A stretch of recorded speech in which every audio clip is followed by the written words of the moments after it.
Hello guys, मैं हूं अदित्य मिश्रा और आप सबका हमारे यूट्यूब चैनल में हार्दिक स्वागत है। जैसा कि हमने पिछले वीडियो में आपको बताया था कि हम अपना अगला वीडियो किरचॉफ लॉ पर ला रहे हैं, तो चलिए गाइस आज हम इसे देखते हैं। ये बहुत ही बेसिक और बहुत ही ईजी है, आपको बस थोड़ा सा इसमें ध्यान देना पड़ेगा। तो सबसे पहले आपको ये पता होना चाहिए कि हमको किरचॉफ लॉ जो है हमारा, इसकी ज़रूरत क्यों पड़ी। इसको जो हमारे वैज्ञानिक थे उन्होंने इसको जब दिया तो उन्होंने किस ज़रूरत को महसूस करके इसे दिया। तो आपको पता है कि जो हमारा ओम्स लॉ है वो हमारा प्रतिरोध, करंट, ये सब के लिए रहता है, लेकिन ये हमारा कहाँ काम करता है। ये काम हमारा उन जगहों पर करता है जहाँ हमारी नॉर्मल सर्किट रहती है, सरल सर्किट, मतलब रहेंगे समांतर क्रम संयोजन और श्रेणी क्रम संयोजन नहीं, लेकिन बहुत ही नॉर्मल सर्किट रहेंगी।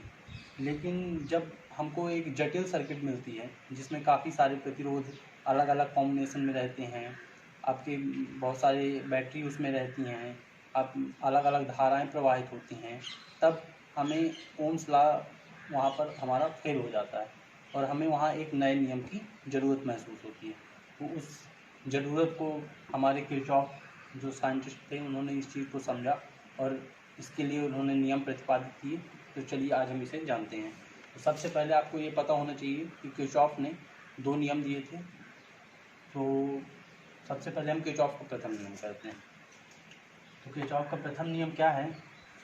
विद्युत परिपथ की किसी भी संधि पर मिलने वाली समस्त धाराओं का बीजगणितीय योग शून्य होता है। यानी कोई भी इलेक्ट्रिक सर्किट है उस पर एक जंक्शन, एक संधि पर जो भी धाराएं आएंगी या उससे जाएंगी, यानी उसमें जो भी धाराएं मिलेंगी उसका समस्त जो बीजगणितीय योग होगा वो क्या होगा? शून्य होगा। यानी कोई भी इलेक्ट्रिक सर्किट में एक संधि रहेगी, उस पर जितनी भी धारा आएगी या जाएगी उसका टोटल बीजगणितीय योग शून्य होगा। ये किरचॉफ ने अपने प्रथम नियम में कहा था। तो सबसे पहले हम एक संधि बना लेते हैं। जैसे मान लीजिए इससे धारा आ रही है हमारी, इससे भी धारा आ रही है, इससे धारा जा रही है, इससे भी जा रही है, इससे भी जा रही है। ठीक है, तो ये हमारा क्या बन गया? ये हमारी कहलाएगी संधि। तो इसमें हम इसको मान लेते हैं I1 धारा इसमें आ रही है, ये I2 धारा आ रही है, ये I3 धारा जा रही है, ये I4 धारा जा रही है, ये I5 धारा जा रही है। ठीक है, तो इस तरह से हमने एक संधि बना लिया जिसमें हमारी I1 और I2 धाराएं संधि की ओर आ रही हैं, जबकि I3, I4 और I5 धाराएं संधि से दूर जा रही हैं। तो किरचॉफ ने क्या कहा था अपने नियम में कि किसी भी संधि पर मिलने वाली समस्त धाराओं का बीजगणितीय योग शून्य होता है। यानी इसमें जितनी भी धाराएं मिलती हैं सबका बीजगणितीय योग क्या होगा? शून्य, यानी summation of I equal to 0। Total क्या होगा? 0। अब जो धाराएं संधि की ओर आती हैं उन्हें हम क्या लेते हैं? धनात्मक, और जो धाराएं संधि से दूर जाती हैं उन्हें हम ऋणात्मक लेते हैं। तो देखिए I1 और I2 ये दो धाराएं हमारी संधि की ओर आ रही हैं, इसलिए हम इनको क्या लेंगे? पॉजिटिव, और जो धाराएं हमारी संधि से दूर जा रही हैं उनको हम क्या लेंगे? निगेटिव। तो इसको हम लिख लेते हैं। तो ये हो गया आपका I1 प्लस I2। अब ये धाराएं देखिए संधि से क्या दूर जा रहे हैं, इनको हम क्या लेंगे? हम माइनस में लेंगे, लेकिन हमको क्या करना है? बीजगणितीय योग सबका क्या करना है? योग। तो इसको हम पहले प्लस लगाएंगे, अब इन धाराओं को हम कैसा? माइनस में लिखेंगे। तो minus I3 plus minus I4 plus minus I5 equal to 0। ये आपका क्या हो जाएगा? I1 plus I2 equal to, इन सबको उधर ले जाएंगे तो आपका हो जाएगा I3 plus I4 plus I5। यानी I1 plus I2 equal to हमको क्या मिल गया? I3 plus I4 plus I5। यानी I1 और I2 ये जितनी धारा संधि की ओर आ रही है उतनी ही धारा संधि से वापस जा रही है। I1 और I2 धाराएं संधि की ओर आ रही हैं और I3, I4 और I5 धाराएं संधि से दूर जा रही हैं।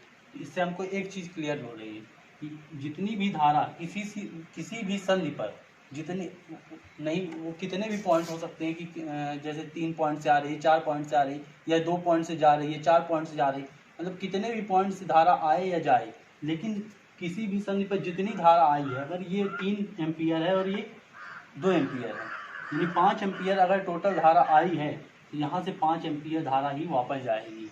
अब चाहे वो 1 या 3 करके जाए या 2 करके जाए, लेकिन अगर 5 एम्पियर धारा आपकी संधि पर आई है तो 5 एम्पियर धारा ही संधि से वापस जाएगी।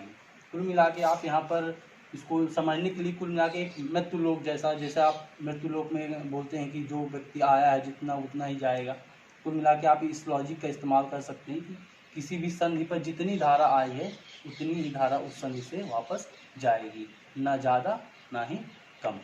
तो इस तरह से आपका ये जो आपका पहला नियम खत्म हो गया और आपको ये निष्कर्ष मिलता है कि किसी भी संधि पर जितनी धारा आई है उतनी ही धारा उस संधि से वापस जाएगी। तो ये हमारा किरचॉफ के प्रथम नियम का निष्कर्ष निकलता है। अब इसके लिए हमको 3 बातों का विशेष ध्यान देना पड़ेगा। जैसे किरचॉफ के प्रथम नियम को धारा का नियम कहते हैं, किरचॉफ के प्रथम नियम को संधि का नियम कहते हैं, और किरचॉफ का प्रथम नियम आवेश संरक्षण के नियम पर आधारित है।